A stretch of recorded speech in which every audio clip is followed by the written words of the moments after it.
Right, welcome, ladies and gentlemen, to this evening's meeting of the Cabinet, and welcome to our visitors, who we shall see shortly. Let me first of all go through some of the housekeeping, which is a necessity. The first item on that is the fire evacuation proceedings for this evening. There are no fire alarms scheduled. Therefore, if the fire alarm sounds, please evacuate the building. The fire exit is located at the rear of this room, just over there, that's right. And go down the stairs and meet in War Memorial Park. The second thing to say is that this meeting is being webcast and the webcast is working. The webcast will also be published on YouTube after the meeting, should you wish to look at it over and over again in the future.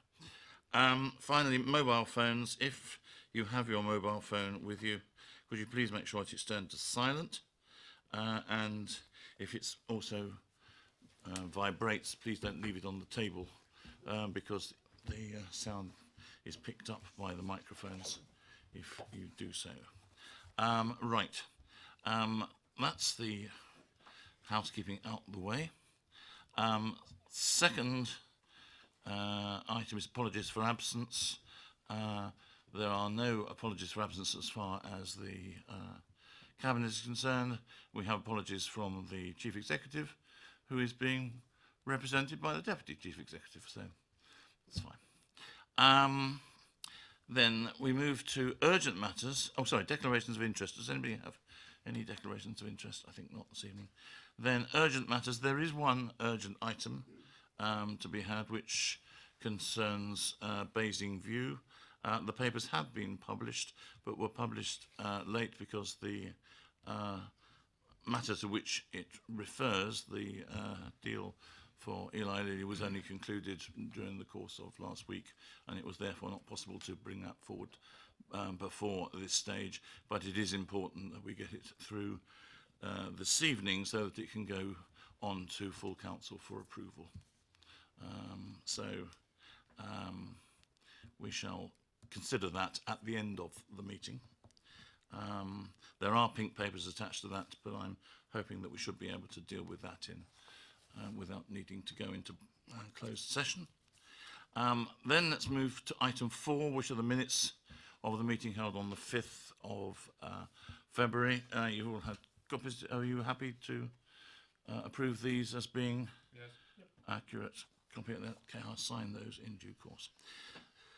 Right, then on to the main body. What I'm proposing to do actually is, since we have two speakers on item 8, is I'm going to take item 8 first and then go back to the published order, which will then mean going back to the economic growth strategy, item 5. So we will begin this evening's considerations with item 8, the adoption of the Upper Cufford Farm Development SPD Supplementary Planning Document. What I shall do is I shall ask Councillor Raffel to introduce this item, but we have two speakers. First of all, Mr. Andrew Cleave, and then Mr. Paul Beavers. Gentlemen, I shall ask you to come forward, or rather ask Mr. Cleave to come forward while Councillor Raffel is introducing the item. You then have 2 minutes. As there's only 2 of you this evening, I won't be too strict on the 2 minutes, but I get a little bit itchy after 3. So if you could be reasonably succinct, that would be wonderful. I can't reach the box anyway, so you can have as many minutes as you like, because I can't reach the control panel. I must think I'm a gorilla or something, if that's not being rude to gorillas. It's probably not allowed to say that about some of our anthropomorphic animals. Right, so, Councillor Raffel. Thank you, Leader. This SPD is a development brief which tries to wrestle with the difficult subject of Cufford Lane, which is a narrow rural lane which will have 425 dwellings attached to it, and they being next to Razor's Farm. which is an ongoing development, and the ambition is that the development will take place in 2021 to 2022. The development brief, of course, accords with the principles set out in the local plan and overwhelmingly supported by members, that we should set out a framework for how we would like developments to be achieved, so that we have some sense of what's going to be in them, that they reflect the designs and layouts and the densities that are appropriate for those particular sites. The development principles that are set out in this development brief are that there should be a mix of market homes, a mix of affordable homes, provision of a primary school, provision of community infrastructure, the delivery of infrastructure in a timely manner, the highway impacts need to be addressed, and walking and cycling routes need to be protected. There should be links to public transport, and there should be respect for the rural landscape.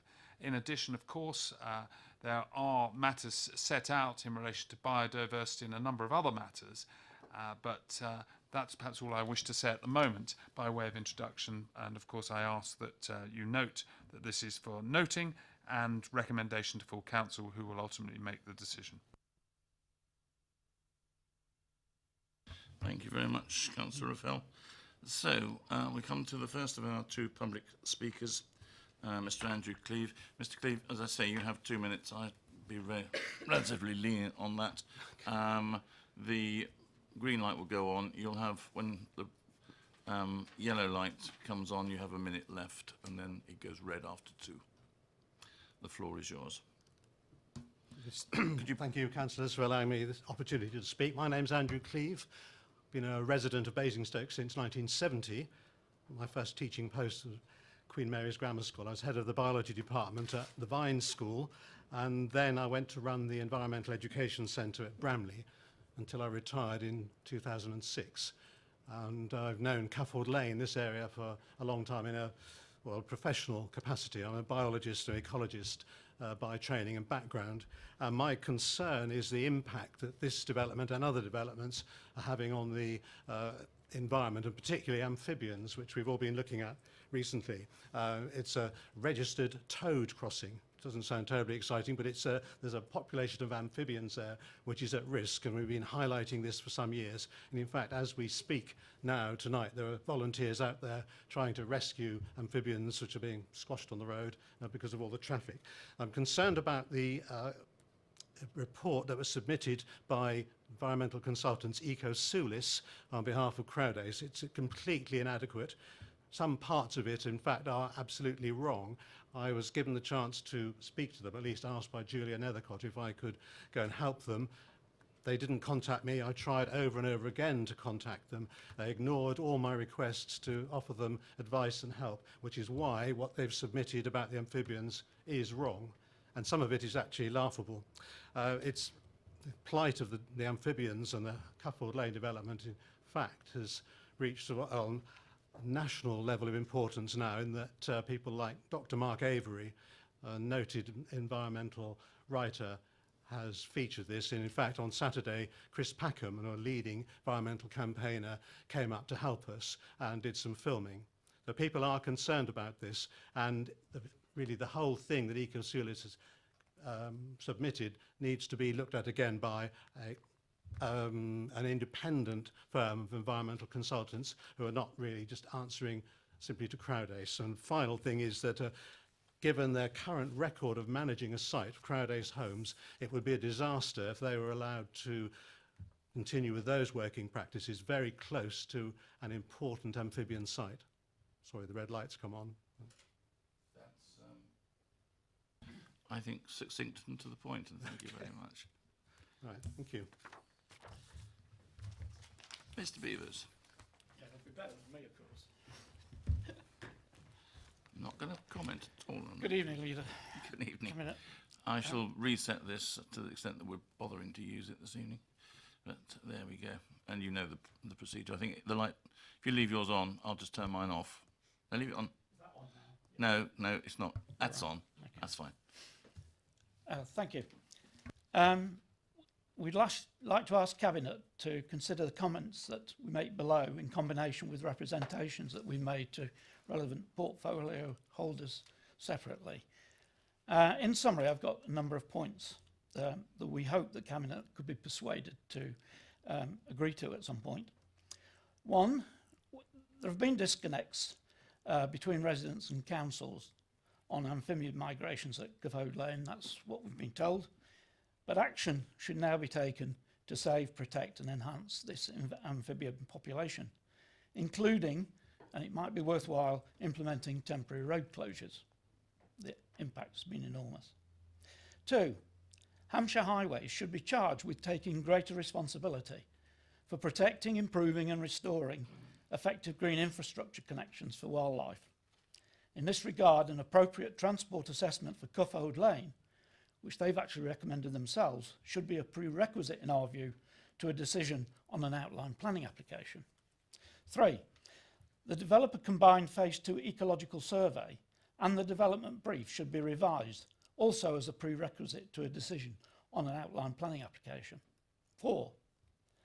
Developer contracted surveys should be replaced by an independent, credible approach to deliver qualitatively better results and environmental outcomes, and we have campaigned on this with Parliament, MPs and with the Council previously. 5. Similar planning issues to amphibian migration will be mirrored elsewhere in the same or other species and populations. We need to expand our knowledge of such movements so that the planning process takes account of these factors. Thank you.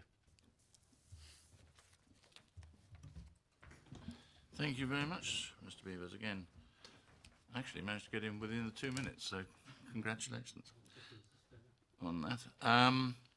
Right, I think before I ask Councillor Raffel to respond, I just want to make the point that we must be careful not in any way to be seen to be prejudging a planning application. We are not part of the planning application process, and we must make sure that we don't stray into that in any way, but it's perfectly reasonable for us to address the issues which have been raised this evening as best we can with that proviso. So, Councillor Raffel, do you wish to respond on these points? Peter, thank you. Can I thank the speakers, Paul Beavers and Andrew Cleave, for addressing us tonight, and also for the written representations that I received yesterday. What they raise is a very serious matter that we do need to address, and I think the best way of addressing it is for us to take on board the points that they make. We do need this SPD, and we do need it in force as soon as possible, which means it must get to the next full council. But what I think we should do is take on board their representations, consider their representation should be appended to this this development brief, so that when it is looked at in due course, their comments will be ringing loud and clear. So the photographs of the amphibians being squashed are very important to quantify the amount of amphibians crossing the road. I think that's very important. And I think what would be useful would be to allow those, Andrew Cleave and Paul Beavers in particular, to make further representations over the next 7 days to me, actually. And what I would ask Cabinet to do is to support the firstly note the development brief, secondly support the recommendation that this goes to full council. But I'd like to propose a further recommendation that the Executive Director of Borough Services, in consultation with the portfolio holder for planning infrastructure, that's me, consider the written and oral representations made in relation to amphibians and delegate authority to amend the wording of the SPD so that it is strengthened in order to recognise our shared concerns over the proposed development and increase in road use and its interrelationship with the native amphibian population. And just to make that clear, it's the concern over the interrelationship, not the concern over the development, because obviously the development's part of the local plan, so we're neutral on that. But the fact that we're concerned about the interrelationship with the natural environment and how that's going to be mitigated in any future planning application. And it's the role of the SPD to give guidance and provide a framework within which a development comes forward and a planning application comes forward that should take account of the issues that have been raised.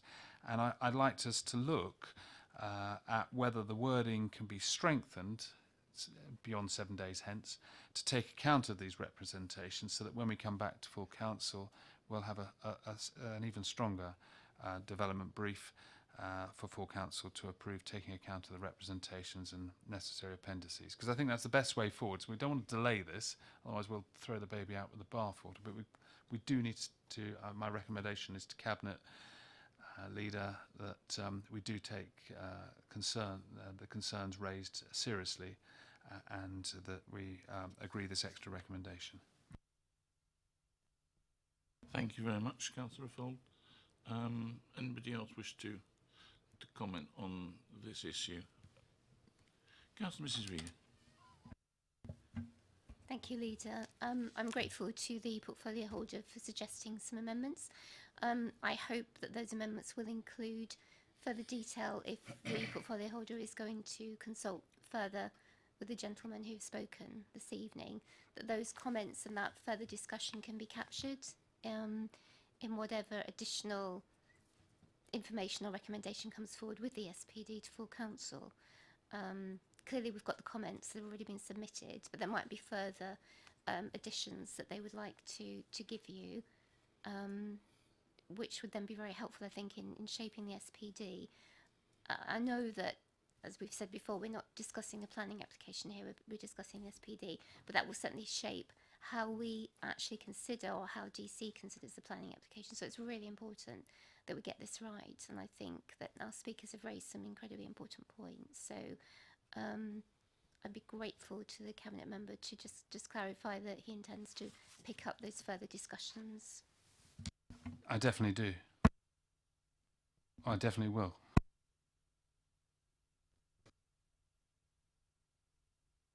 I think we got the gist. Fine. In which case, I mean, I was just quickly looking back through the written note of the points which Mr. Beavers was making. I think some of those will have to be dealt with outside of this meeting this evening. They go straight into other areas. They can be for noting at another stage. But in terms of this particular item, remembering that, of course, we get the opportunity to debate it all over again in full council at the end of March, in any case. So there is that, if anything comes out of the considerations by the portfolio holder and the director, if people aren't happy with it, they've still got the opportunity to comment on it at that particular point in time. But I think probably everyone in the council will be supportive of the principle of trying to do as much as possible within realistic limits to yeah, well, what I was going to say, we'll try and do their best that they can to be supportive, so we shall see. So is it agreed? Agreed. Good, thank you very much. Then let us go back to item 5. Oh crumbs, that's me. Paul Beavers, you want to speak on item 5 as well? I'm afraid you're going to have to listen to me introducing it first of all. I will try to be as brief as possible.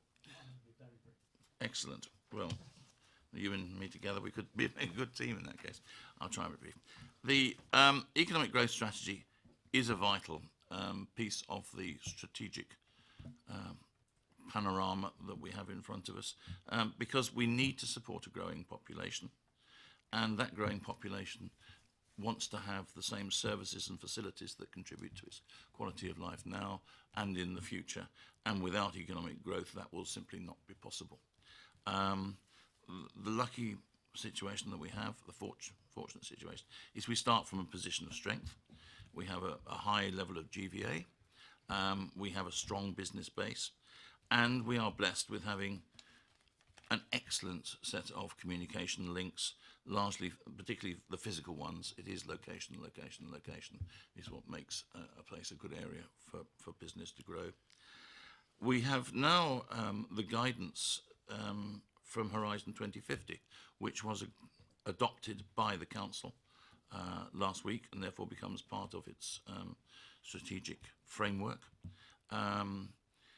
And within that, the residents of the borough were fairly clear on what they wanted to see. That in terms of economic growth, they wanted to see that there were educational centres of excellence which had the flexibility to ensure that people were properly prepared for the workplace. They wanted that workplace to consist of a range of jobs to cover a multitude of different types of ability. But most importantly, they had a very strong affinity with an innovation culture, that the borough should be seen to be innovative in everything that it did. And that means that there are, within this framework that we have here, within this economic plan, some key aspects. Firstly, that we need to grow our own talent. Secondly, that we need to support the entrepreneurs that we already have here. And then thirdly, that we need to really concentrate on the key sectors where we have strength. And that in particular means in the technology sector. To do that, we need to embrace new forms of technology. We clearly need to showcase our particular strengths, and we have to create an atmosphere, an ambiance within the town in which business feels that it can thrive and which is encouraged to thrive. And we have to do all of that, and I think this is where Horizon 2050 is particularly strong, within the concerns that we naturally have to have, firstly for inclusiveness, and then secondly for the environment and remaining environmentally friendly in the pursuit of economic growth. The issues that we have to tackle within this will have to be dealt with, I think, particularly on the access to talent, is a fundamental issue. We have a working population which is less well qualified than other areas around us.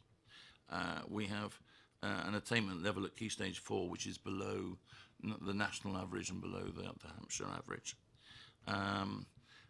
And we have a problem, still unfortunately a perception problem, that Basingstoke is boring.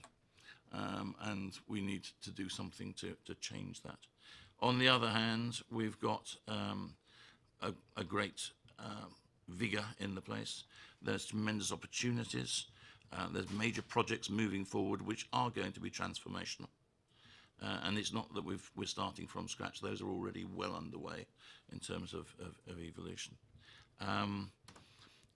The next phase of the development of the economic growth strategy is to put in place a proper working programme of things that we want to achieve and how we're going to achieve those. An action plan. That can be done in two parts. It will partly be done by officers and through referral to the appropriate committees within the council. But also what is proposed within this paper is to create an economic growth steering group of partners, of businesses, as well as ourselves and the voluntary sector, so that this growth is shaped and honed by the community as a whole and not just individual parts of it. That action plan should be reviewed on an annual basis, at least within the council's structure.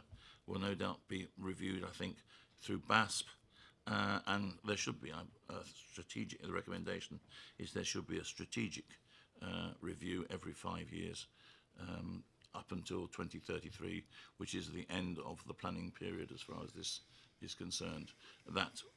We may never get to that 2033 with this particular plan, because I fully imagine that it will be revisited and restructured to take us on to 2043 or even 2053 by the time that we've got to that particular moment in time. So that is what is being proposed within this document, which has been through the various committees. Went through committee a couple of weeks ago, was very well received by that committee, and that is the proposal in front of you that, as Cabinet, we should adopt this strategy this evening. There you are. I was extremely brief, as I promised. I hesitate to say, but I don't think that's going to be much of a challenge. Would you like to put your microphone on and then?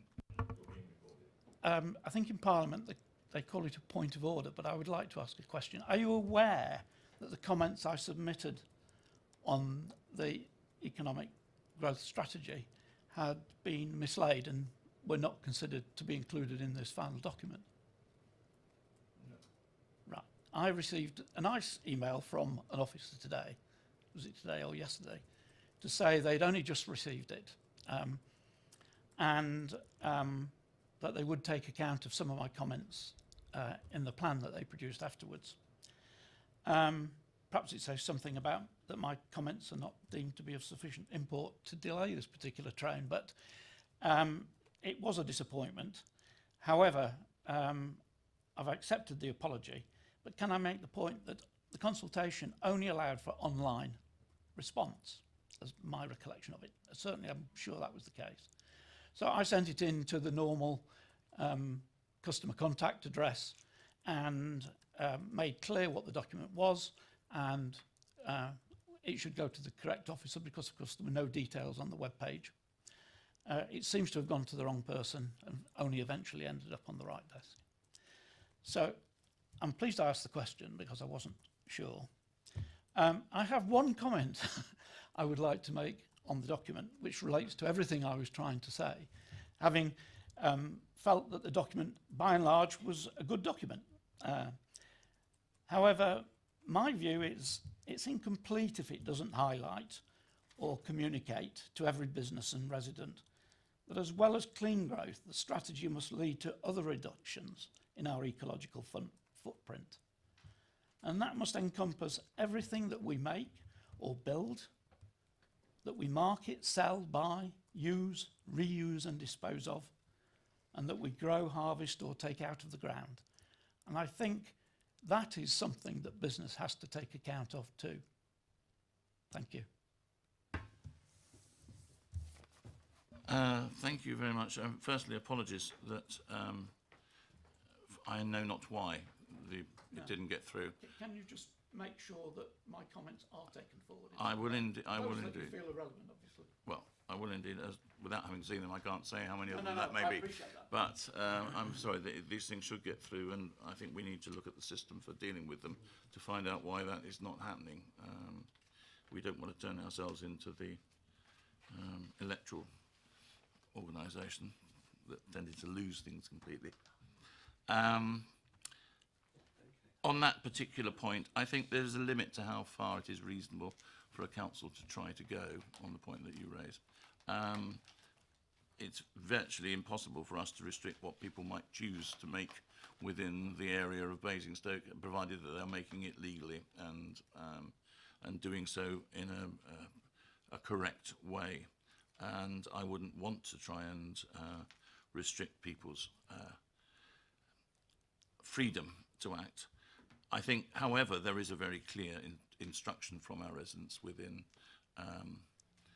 the Horizon 2050 that they wish to see our impact on the environment reduced across the board, and therefore everything over which we can have an influence and which we can have some degree of decision-making authority, then we should be taking that into account.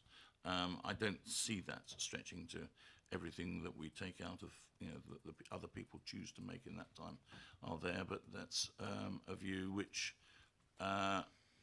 will no doubt change over time as it becomes an acceptable or not acceptable thing to do. So I think we're with you in spirit, but only as far as we're able to go, rather than as far as we're I accept that. All I'm saying is the culture that we should encourage is that type of culture. That is my suggestion. Well, thank you. The culture should be there. I think the cultural thrust is very clear in Horizon 2050, which is now part of the adopted plan of the council. So, ladies and gentlemen of the cabinet comments, Councillor Isaac. Thank you, Leader. This is an official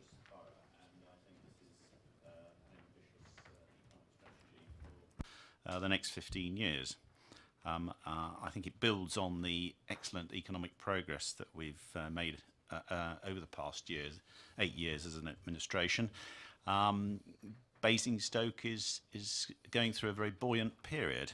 Basingstoke is booming, and we've got record levels of employment, and we're securing record levels of investment. As you highlighted, we have to respond to a number of challenges, some that we're not even aware exist at the moment, but certainly population growth and technological change. In the report, as you've alluded, there is the challenge of making sure that we've got sufficient residents who have got the right levels of skills. Although it's an area, the borough is fortunate, there are low levels of deprivation. We have got unevenness in terms of opportunities across the borough. We need to do more to improve the broadband connectivity, particularly in the rural areas. And as you said, there's still a problem of the perception of Basingstoke, but I think that's changing and changing very rapidly and widely these days. There's also in the report the recognition that we're going to need to do more to provide the accommodation that employers want, both in terms of good quality office stock and industrial premises. So I think that overall this has my full support. It does highlight the need for leadership, and I think this administration has been at the forefront of providing good leadership, and that has helped us secure a lot of the additional investment that's come into the borough. And so I think that effective leadership is going to be key in the years ahead. But I hope this report contributes to our continued success. Thank you very much. Anybody else? If not, are we happy to adopt the economic growth strategy? Good. Thank you very much. Right. Let us move on to always one of the highlights of the evening, Councillor Tate, and the revenue and capital monitoring as of the 31st of December 2018. Councillor Tate. Thank you, Leader. It's a pleasure, as always, to do the quarterly reports, particularly when they show a strong, robust financial management. And at the end of quarter 3, our current net revenue expenditure forecast is 678,000 below budget, and capital expenditure is 81,000 lower than budget. It's worth just commenting a little bit more in detail about the revenue expenditure. In total, the revenue expenditure below forecast is 846,000, which is 0.62% of budget. Income variance is at 0.13% difference in budget. Now, the point of mentioning that is that the expenditure variance is spread across a number of articles of cost saving, none of which account for more than 20% of the total, and it come from some 12 projects which have been undertaken. So what it does say that is within this year is that we are meeting the targets that we've set and delivering those across the projects that were put into the plan, which is a strong response from all the management within the borough staff. Capital expenditure, as I said, is slightly down, 81,000 lower. The report recommends that we note the results and approve transfers that are laid out in the report. It also asks for approval for the budget transfer of 680,000 to the Manydown project from capital to revenue in line with accounting practice. And any further surpluses, which are forecast currently to be 311,000, will go to the Stability and Resilience Reserve. So Q3, good result, good planning, and good delivery from all the staff. Thank you very much. Comments, anybody? I think it's as you say, so far so good, nicely on course, and it's good to see us being able to replenish some of our reserves, which is a nice position to be in at the end of the third quarter.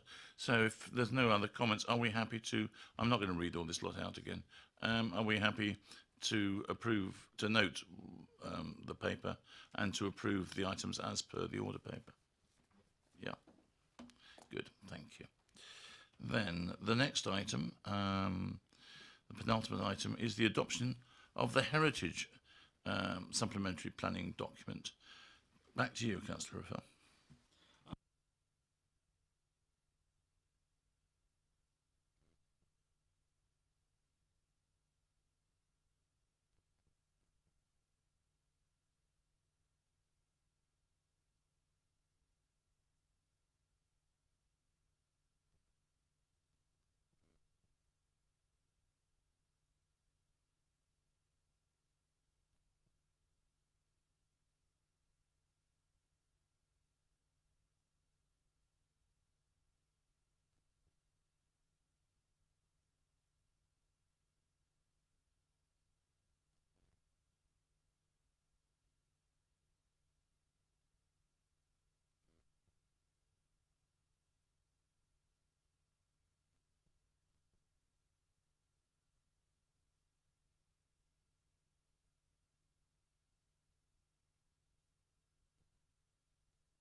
Good.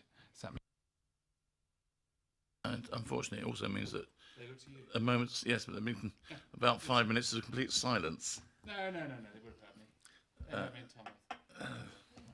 Not since all the microphones were turned off, they won't have done. I'm not going to ask you to say that all again. I can say it all again. I'd rather you didn't. I think we will take it that you have moved the paper. You have said this is an important document because it helps to protect some of the very important buildings that we have within the borough, and that it gives much better guidance than we had previously on certain practical aspects of how to deal with older buildings, for instance, with plastic windows. Right, on that, I think that summarises what Councillor Raffel said fairly well. So, are there any other comments that anybody wishes to make? Yep. No, well, I just wanted to say that it is, I mean, it demonstrates how much heritage is important to us, that we must be one of the few districts, boroughs up and down the country who, when they had an electoral commission review, have mention in it of the Doomsday Book and, of course, of Evingar as a new ward name, reflecting centuries of tradition within the borough. Yeah. We recommend this, that Cabinet notes this SPD and pass it on to full council for approval, and that the one it's replacing is withdrawn. Right, good. Then let's go to the final item, which is the additional urgent item that we have. There's a supplementary paper on this. It is Priestley Road Campus and Plot K Basingview update. And I will let the Cabinet Member for Property and Development, Councillor Reiser, introduce it. Thank you, Leader. In December 2017, Cabinet gave its approval to the proposed funding that would enable Eli Lilly, one of our most important long-standing companies, to remain in the borough and occupy a new HQ at Basingview, bringing or safeguarding the 400 or so jobs, high-value jobs with that company. Other key components of the transaction were that Eli Lilly would acquire the freehold of its existing site at Priestley Road Campus from the council in return for a capital payment. Also that capital payment could be used by the council towards the acquisition of the completed new building at Basingview let to Eli Lilly, and that this would generate extra revenue for this council in order to ensure it can continue to provide good services to residents, retain a key employer, and contribute to the ongoing regeneration of Basing View. Since that time, it's become clear that there are a number of additional costs relating to the construction that will need to be incurred. These are accounted for chiefly by the car park redesign, sewers that were not where we were advised they should be, changes to the facade of the building, and more difficult ground conditions than were expected.